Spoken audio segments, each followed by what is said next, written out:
The government and the media are giving out misleading stats and data on the potential second lockdown. And guess what's happening? Everyone's confused.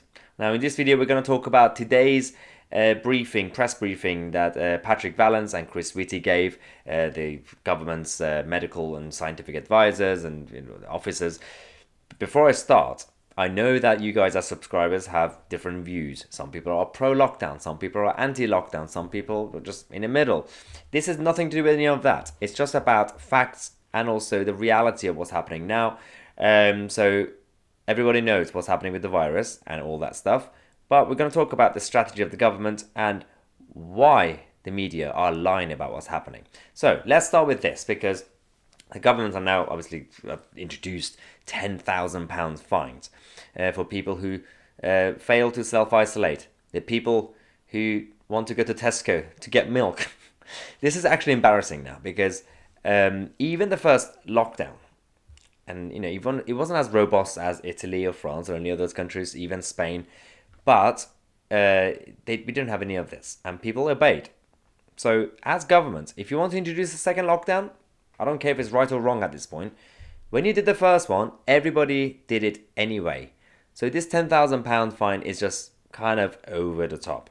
Now we're going to talk about today's briefing, because Whitty and Vallance gave out this graph prediction, which is not really based on any evidence, and everybody's now freaking out. But before I do that, I want to say massive congratulations to Bridget Hayden, this week's the winner of the obviously giveaway that we have, because we had Lawrence Fox on the show last week. He signed a copy of his album, and Bridget is the winner. Basically, the members of the channel enter the competition automatically. So if you want to become a member, check out the link in the description. But also, Bridget, if you're watching, go on the description box. You can find my email address, contact@mytc.co.uk. Send us your details and we'll send you the album. Now, let's start with what's happening out there, because senior Conservatives in Parliament are plotting against Boris Johnson, because they say, and rightly so, that if Boris, or the government in general, want to introduce any more restrictions, they need to get the consent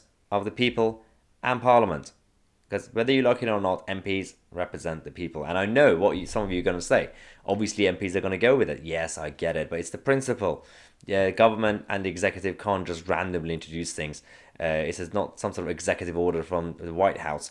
We still have the rule of law in this country. You need to go through the process, and Parliament needs to give consent. That's one. And secondly, when you have a situation where Sir Graham Brady, who's the chairman of the 1922 committee of the Conservative Party, this is the committee for the backbenchers, the Tory MPs, is planning to use this opportunity to amend this emergency legislation to require, obviously, ministers to put all these new measures to a vote of MPs first, which is fine.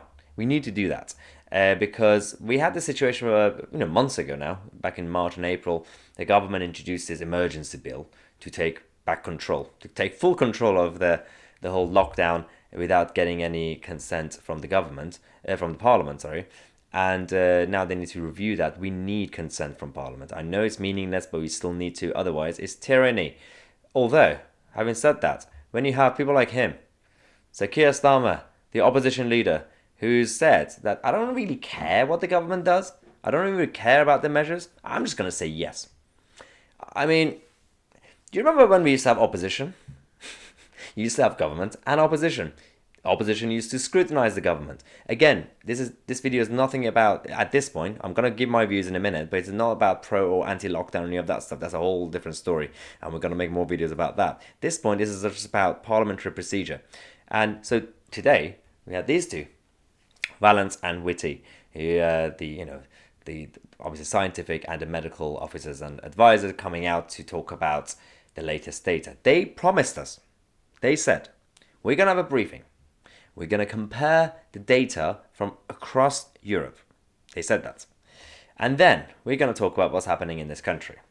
So the first thing was, we're going to compare the data that we have from across Europe, who's doing well, who's not doing well. In reality, did I do that? Not really. This is what's happened. So, firstly, they used two countries, France and Spain. We're going to compare Europe to the UK. And they picked the two worst countries in terms of what's happening with the cases, new cases. And they said, oh no, look, this is the end of the world. Look what's happening in Europe, because Spain and France are Europe. Sweden is not part of Europe. Eastern Europe is not part of Europe, apparently. It's just Spain and France. That's one. And then you have, they put obviously the age groups. Young people are the cases are going up between 20 to 29, and then 30 to 39. These are the same people that you, as government, beg them to go out, to go to work, to go to pubs, to get the tube, and now you're saying it's their fault. What? Makes absolutely no sense. So that's one issue. Then, what they did was they showed this graph. That's the biggest problem. So firstly, let's go with the second one, the bottom. Fewer than 8% of people have antibodies. It's not true. This is 8% of the ones that were tested, and the ones that were tested was a small percentage of the country. And so it's not 8% of the people. That's a lie. Up there, literally, Valens said, the graph I'm going to show you is not a prediction. But then that's a prediction. The red bit is basically showing what could happen. If somehow, literally before the red one, you can see the blue, where it's going up but going down a bit again. They say if somehow it doubles every day and every week, by mid-October we'll be in chaos.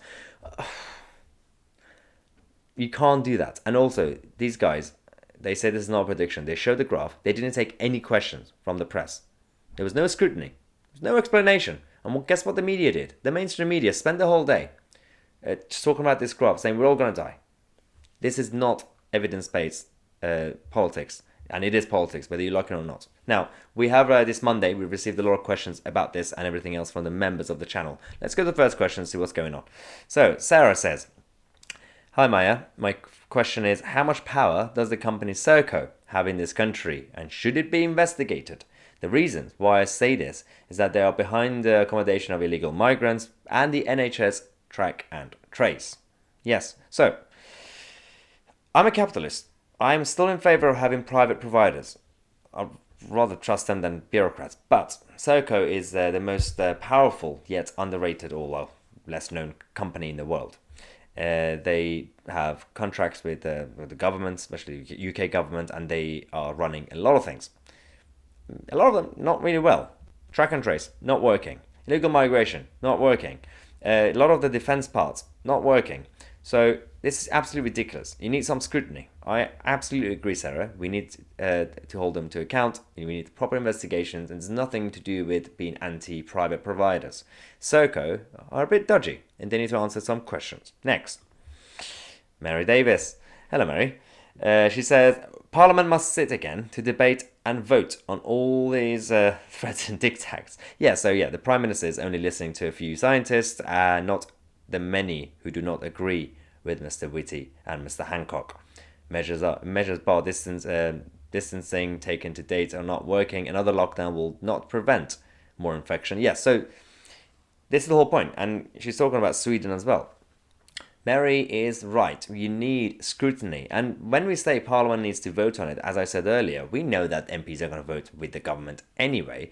But some MPs will raise debates. Some MPs will stand up and their voice must be heard because they're speaking on behalf of the silent majority. So yes, Mary, I agree. And Sweden, I'm going to make a video about Sweden, don't worry. Next question, Christopher says, well, will you think, if it is true that a second lockdown is coming this week and that the economy will ever recover? That's an easy question to answer. We have no money left. Ironically, they don't get this because if the economy goes down, the NHS will go down.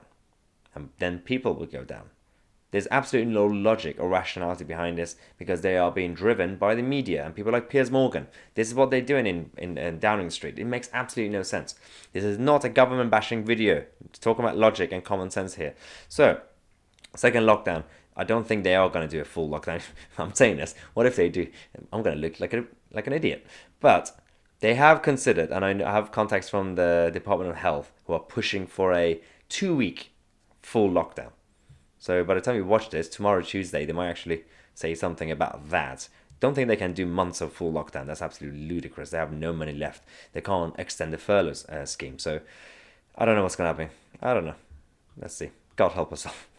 Alan says, would you like to interview Candace Owens the next time she's in the country? Alan, yes. I like Candace. Most of the views she has, I agree with. If she wants to come on the show, absolutely love it. Greg Jackson. Hello, Greg. Sensible question now. Oh, okay. The EU has indicated that it wants control of the Channel Tunnel after the 31st of December. How can we stop that from happening, given that there is already an agreement between the UK and France, who jointly operate the tunnel? Well, that's the thing. So this agreement was between France and the UK, nothing to do with the EU, and if anything changes, it's France's fault. You can't even blame the EU. I know the EU will put pressure on France. Nothing to do with the EU. Get out of the argument. This is something that happened between two technically sovereign nations, but not fully because they're part of the EU. But I don't think anything should change. Nothing to do with Schengen, because we agreed that the border starts from the other side. And but if it changes, you only have Macron to blame, not even the EU. It's his responsibility. Trevor says, should the government fine every BLM member and Extinction Rebellion member for their mass gatherings over the first lockdown? On the one hand, if they're fining everybody else, including anti-lockdown protesters, then yes. On the other hand, they shouldn't fine anyone. Stop it. Let people be. But we're going through this crazy phase, so yes, you can't have double standards. Fine them. Although Extinction Rebellion have been fined, BLM not, because people are scared of BLM. Paul Kelly says, hi Maya, would you like to be mayor of London? In the words of Boris Johnson, I have more of a chance than rather die in a ditch. No, that's a good question. Let's just say, all I can say is that London needs, at this point, with the two candidates that we have, we need someone who's above party politics, who's independent, who's non-tribal, who cares about London rather than cares about the platform. Someone who wants to do something rather than wants to be somebody. At this point, I'm really comfortable sitting in my chair, so that's all I can say. Never say never. Tim says, hello Maya from Seattle. Hello, Tim.